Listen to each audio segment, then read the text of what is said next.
Bună seara, dragilor, și bine ați venit în ziua 18. Ne apropiem cu pași repezi de finalul programului, așa că astăzi voi vorbi despre tendința de a face oamenilor pe plac. Această tendință de a face celorlalți pe plac se dezvoltă încă din copilărie, ca un mecanism de protecție, un mod de a face față realității ce se desfășoară în jurul nostru. Învățăm să păstrăm pacea în casă, învățăm să lăsăm de la noi, învățăm că nu e sigur să ne vorbim adevărul pentru a evita pedeapsa sau pentru ca nevoile noastre să ne fie îndeplinite. Dacă noi am fi autentici, dacă noi am fi reali, dacă noi ne-am vorbit adevărul, dacă noi am deranjat, dacă noi am supărat, ce se întâmpla în copilărie? Eram amenințați că primim bătaie, că suntem pedepsiți, că nu mai avem voie să ieșim la joacă, că mami nu ne mai iubește. Eram luați în brațe doar când aveam rezultate bune la școală sau doar când eram felicitați că am fost copii exemplari. Și încă de atunci învățăm să dăm prea mult, să ne compromitem, să ne micșorăm, să nu fim văzuți pentru a nu fi prinși în războiul părinților. Să nu vorbim prea mult, că dacă deranjăm și părinții se supără, noi nu vom mai fi apreciați și iubiți. Din diferite motive, am învățat în copilărie că nu e sigur să ne cerem ca nevoile să ne fie îndeplinite.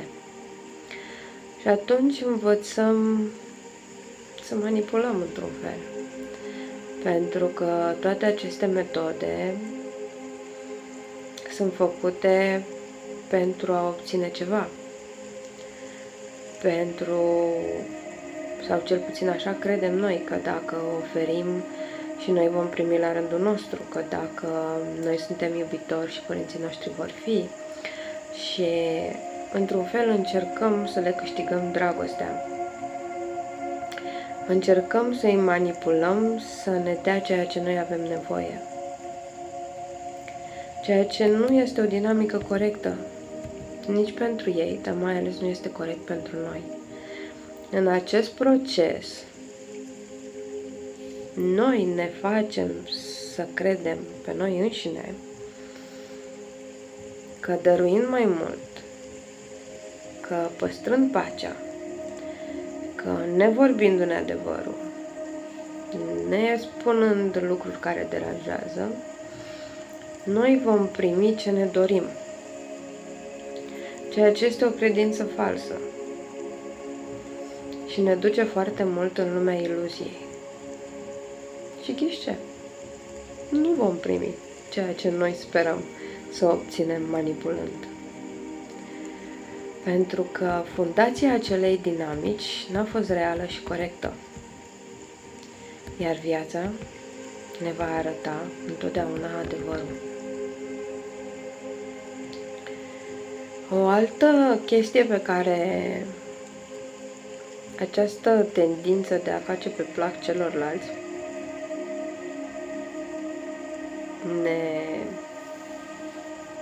se manifestă în noi, să spunem, după o perioadă, puterea noastră de a lua decizii se micșorează considerabil. Ne îndepărtăm foarte mult de sinele nostru autentic, ajungând într-un punct în care nu mai știm cine suntem, nu mai știm ce ne dorim, nu mai știm ce ne place. Efectiv, nu suntem obișnuiți să ne vorbim adevărul. Și în momentul când cineva ne întreabă ce ai vrea să mănânci, răspunsul este nu știu. Veți observa la oamenii care sunt obișnuiți să se sacrifice pe ei pentru ceilalți, pentru a le face pe plac. Că deși le oferiți mai multe variante din care pot alege, ei nu au în afară de faptul că nu pot alege, nici nu au un motiv logic să explice de ce nu pot alege. Da, nu e că mi s-a oferit să vizitez un castel și să fac snowboarding și nu pot decide între a vizita castelului, care, nu știu, e o dorință pe care o am de când aveam 6 ani, și a face snowboarding, care e un vis al adolescenței. De aia sunt două chestii pe care mi le doresc la fel de mult, sunt la fel de frumoase și de interesante pentru mine și atunci mi-e foarte greu să hotărăsc. Nu e, efectiv, vor spune, nu știu. Ce ai vrea să mănânci? Păi, tu ce ai prefera? Mâncăm ce vrei tu. Capacitatea de decizie e foarte scăzută. Încearcă să lasă mereu, să-i lase pe ceilalți să decidă, pentru că așa au fost obișnuiți. Ei n-au dreptul să vorbească, ei n-au dreptul să-ți decidă. De obicei, părinții au fost cei care le-au spus ce să facă, cum să facă, ce viață ar trebui să trăiască, ce carieră ar trebui să aibă, cum ar trebui să se comporte, cine ar trebui să fie. Așa că, dragilor, pentru a nu vă pierde puterea personală sau pentru a vă recâștiga, încetați să mai faceți altora pe plac. Încetați să mai fiți ce au alții nevoie sau cum vor alții să fiți. Faceți ceva pentru ceilalți doar dacă vă aduce bucurie. Nu o faceți din energia datoriei. Păi a făcut pentru mine nu știu ce acum 6 luni, trebuie să fac și eu acum pentru persoana X, chiar dacă eu nu pot și poate a face același lucru înseamnă un sacrificiu pentru familia mea. Nu facem nimic din spiritul sacrificiului sau din spiritul că îi datorezi ceva. Faceți, ajutați, dăruiți, dar din acel punct în care dăruiți cu dragoste și fără a avea așteptări, fără a spera undeva în subconștientul vostru că veți primi ceva la schimb. Nu dăruiți cu speranța că voi vedea ce băiat bun sunt sau ce fată bună sunt și mă vor aprecia.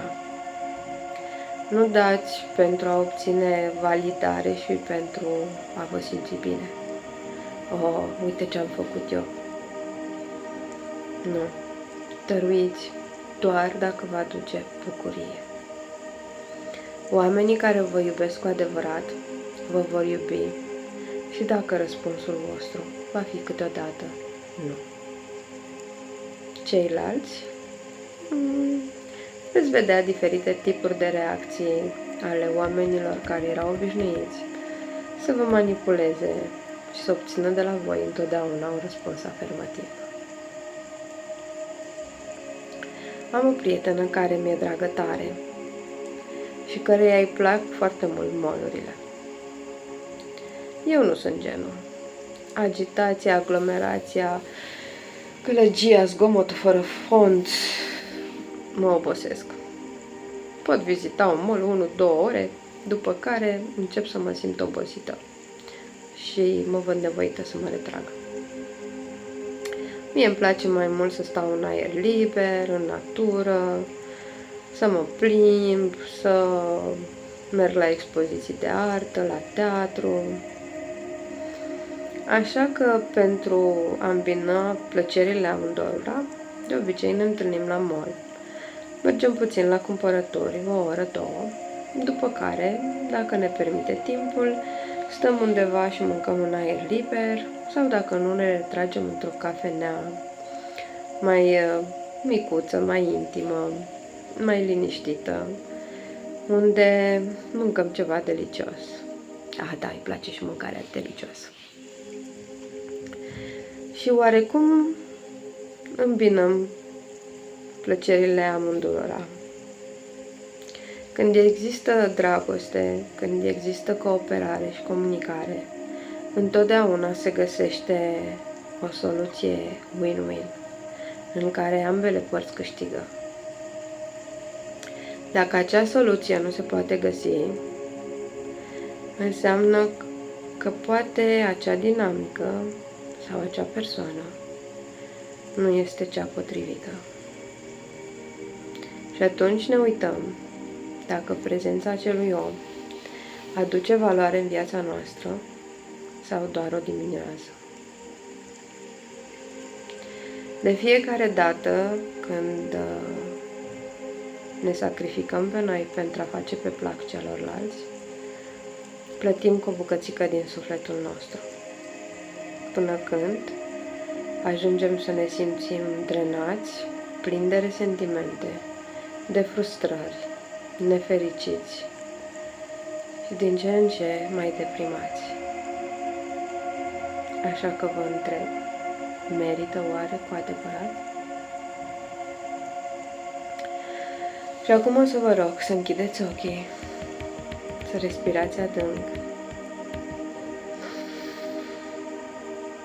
și să repetați. Promit să mă respect pe mine însumi, să-mi respect sufletul, timpul și energia. De acum încolo,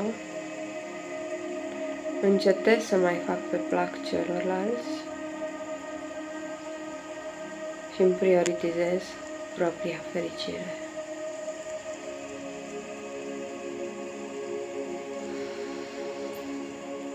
Și aduceți în viața voastră lucruri care vă trezesc pasiunea.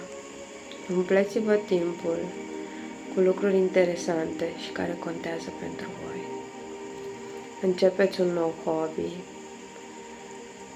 învățați ceva nou, mergeți la un curs și direcționați-vă timpul și energia în a investi în voi, în a face lucruri care contează cu adevărat pentru voi și care vă aduc satisfacție și bucurie. Și va deveni foarte ușor să sortați oamenii care trebuie să stea sau care trebuie să plece din viața voastră. Unii oameni vin doar să-și piardă timpul și să ne-l piardă și pe al nostru. Efectiv, sunt pierde vară. Iar alții vin să ne însoțească în creștere. Observați și alegeți înțelept. Până atunci, creați lucruri minunate în viața voastră și va fi ușor. Mă duc cu X să beau un ceai, pe care a fost ultimele noastre conversații. Plângeri, victimizări, văitări. Nu mulțumesc. Prefer să pictez. Seară bună!